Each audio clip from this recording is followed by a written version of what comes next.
Don't say nothing about Shakur. I've been told y'all he was like that. Don't say nothing about Shakur Stevenson. I finally got a chance to take a deeper look at the Shakur Stevenson vs. William Zepeda fight this weekend, and I think it's safe to say that this might be one of the most perfect performances that we've seen from a fighter in a long time. From using a stiff jab to keep him off him, his feet to stay away, and perfect defense in the pocket when he caught up, Shakur Stevenson was just toying with Zepeda, and it seemed like he was having a good time while he was doing it. Watching Shakur's masterful performance gave me the question, does a boxer need knockouts to be considered a perfect fighter? Let's take a look into it today.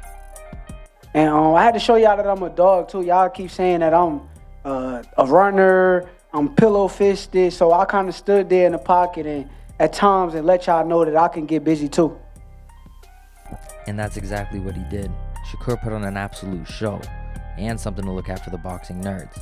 Outlanding Zepeda almost every round with a higher percentage and making him miss on over 700 shots, Shakur was something to be feared in the ring. His defense could not be cracked, and Zepeda could not get past his jab. When he did, Shakur was landing stiff shots to keep him on his back foot. In nearly every exchange of this fight, Shakur looked better conditioned, prepared, smarter, faster, and better than Zepeda in the ring. That being said, using this performance from Shakur, we're going to be taking a look to see if we can determine what makes a perfect boxer, and if knockout power really is a determining factor between a good and a great boxer.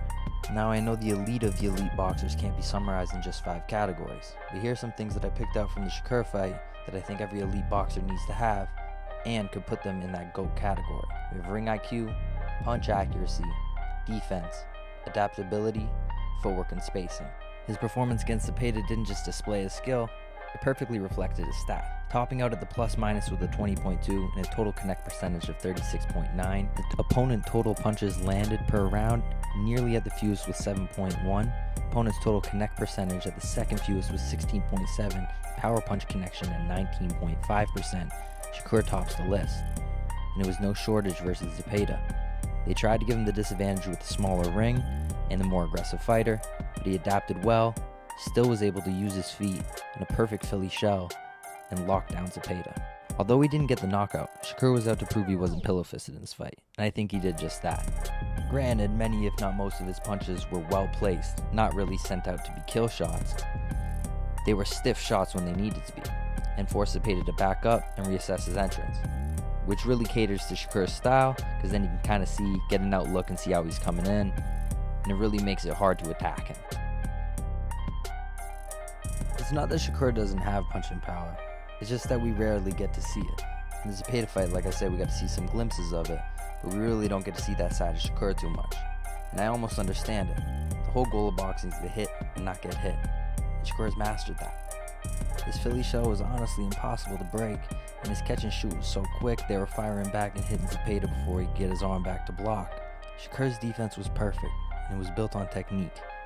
He always stayed solid, he never leaned too far, and never reached with his punches. Zepeda was trying to lean on him to get close, tire him out, and put some weight on him, but he was able to counter that with these long looping hooks.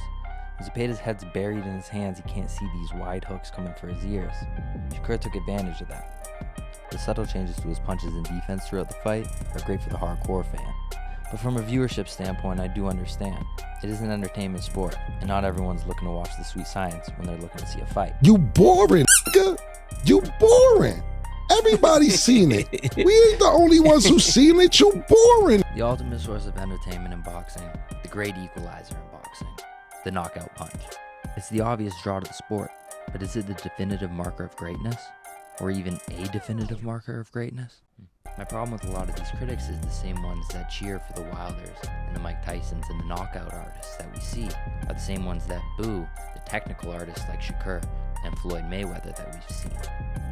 But at the end of the day, I feel like people come around to appreciate the greatness of Floyd rather than the fate of some of these knockout artists like Wilder or Tyson, where they get shunned into the past.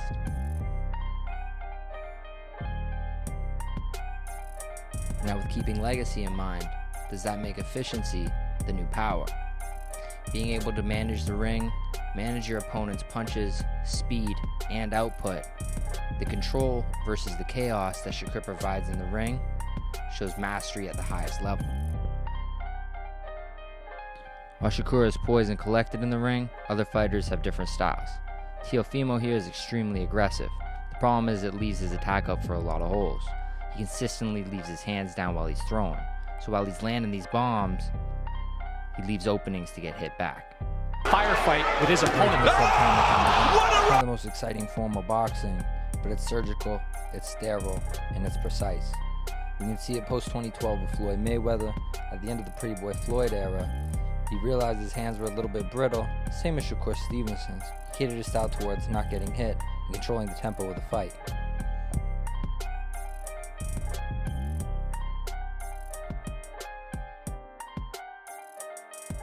In the fight versus Zepeda, Shakur put on an absolute masterpiece with an iron wall defense, striking at different angles, looping hooks to beat a tight guard, and straights when he needed to push him directly back. Stevenson was unstoppable in this fight. He showed poise, professional, and calm in the ring. Every single punch he threw was collected and it was already pre-predicted. His display of skill was top-notch in this fight. His performance left critics and boxers alike to debate where he should rank in the rankings and if his skill is actually slept on, which I believe it is. The most skillful fighter at 135 would be hands down Shakur Stevenson.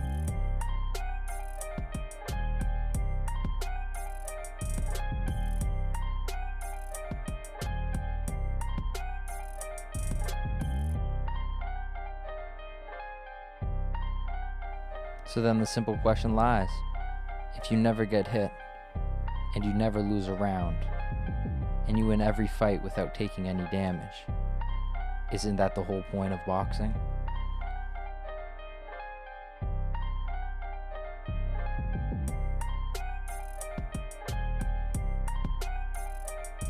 Now maybe from the fans' perspective and for pay-per-view buyers and for the purses of the fighters, it may not be the best look for the company. But Shakur Stevenson is one of the most talented boxers on the planet, and this fight showed that through and through. He's doing the right thing, he's not rushing anything and making mistakes, he's trying to box his way into contention. He's landed a few good shots. He's not being overall with the occasion, is he? That's for sure.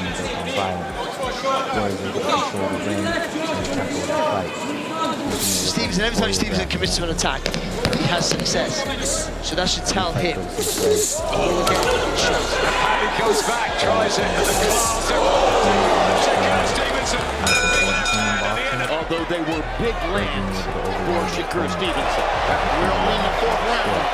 He's still got a lot of work to do from both fighters. Fifth, that was really impressive. Thanks for watching. What happens next? More videos on the channel and more videos coming soon.